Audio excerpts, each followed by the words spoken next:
Hi, I'm Dominica, and welcome to my kitchen.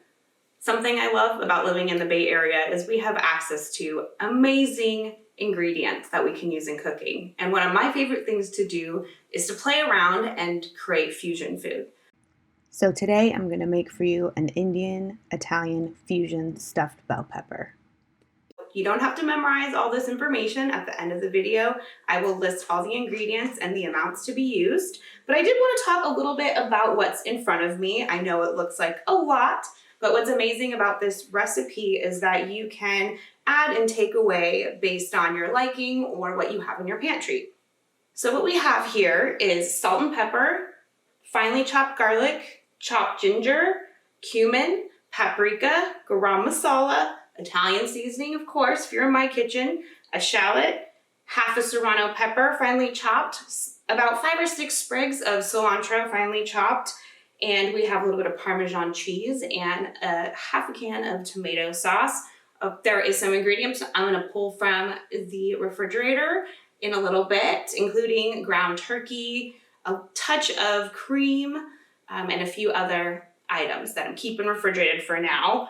We also have arborio rice, and I know that this is a type of rice that's very intimidating because when people think arborio rice, they think risotto, but I promise you it's not as difficult as it seems, and in this particular recipe, it makes the stuffed bell peppers so creamy and so hearty. And so we'll talk a little bit about how to make arborio rice, and I promise you this is a very forgiving version of risotto, and Gordon Ramsay's not going to pop out of the pantry and tell you you're doing it wrong. So let's get cooking. All right, so here we are. We're ready to get started. So I'm going to start with the rice. So the trick with arborio rice is that you want warm fluid that you're adding to it. So in this case, I put a couple cups of vegetable stock and a couple cups of water in this back pan, and it's heating up. And I am going to use the smaller pan for the rice. So once it's heated up, you can kind of feel that it's warm. I'm gonna add some olive oil in there. And I'm going to take just a little bit of the shallots that we had set aside and just put a light sprinkle in there. I'd say maybe a quarter of the shallot. And then I am going to bump this up a little bit. And I'm going to let the onion start to sizzle a little bit. And so we can hop over to this pan, which I have already heated up. And so kind of same thing, we're gonna add the olive oil, a pretty good coating, so that we can really get these onions to sweat. And I am going to add the rest of the shallot and the garlic. I'm just gonna let this heat up. You can hear it sizzling. Okay. And then I'm gonna hop back over here. Give these a stir. I'm gonna let them sweat just ever so slightly more. Get things sizzling. Okay. Now, the next step in the rice is I am going to drop this rice in here and just toast it until it's slightly translucent, but not too translucent. We definitely don't want to burn it. And another trick to making arborio rice is you want to make sure you keep it moving. It's okay to leave it settled, but you definitely want to keep it moving so it cooks evenly.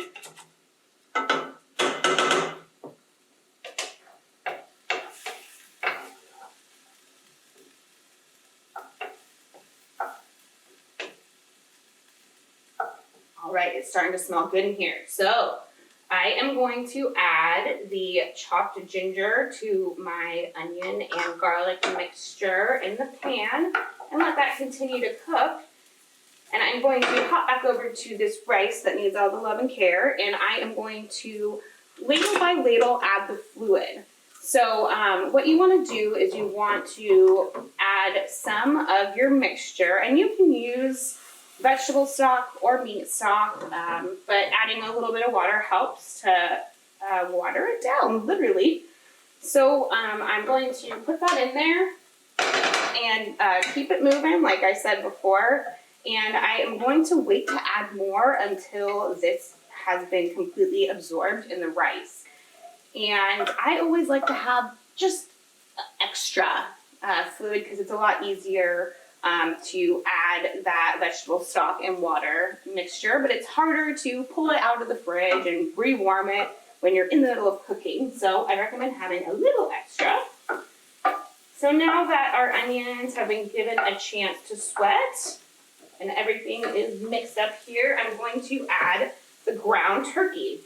So this is, I'm just using a half a pound of ground turkey, and then we are going to get that cooking and browning.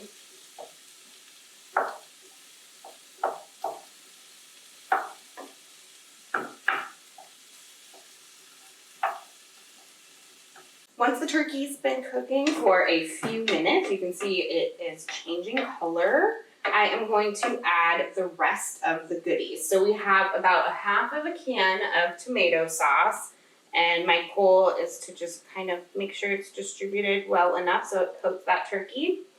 And we're gonna toss in all the herbs. So I'm going to start with the serrano, half the serrano pepper. I'm gonna give this a little bit of a stir to make sure that gets incorporated.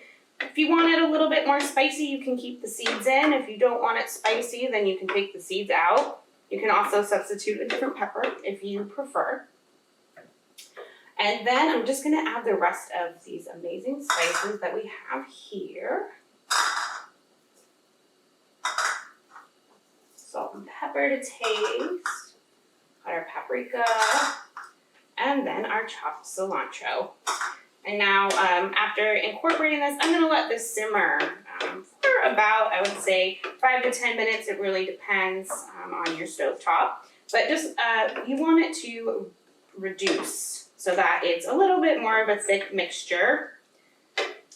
All right, so as soon as your meat mixture is done, and I'll kind of give a view of it, it's thickened up. What I love to do before incorporating the rice is do a tiny little touch of heavy cream.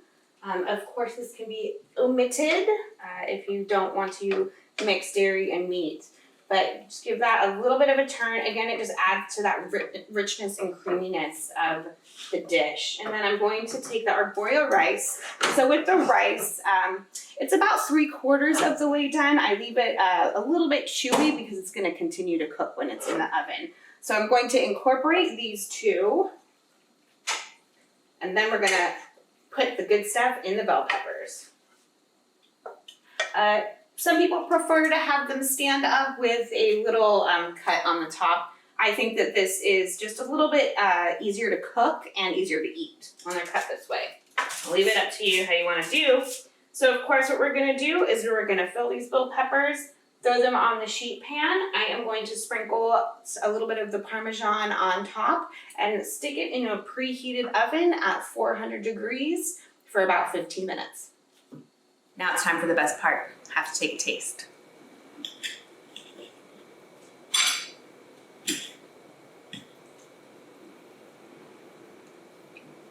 Delicious. Food is not only fun, but it's something that brings us together around the table to have conversations with our loved ones and new people too. I hope you enjoyed the show today, and thank you for joining me in my kitchen.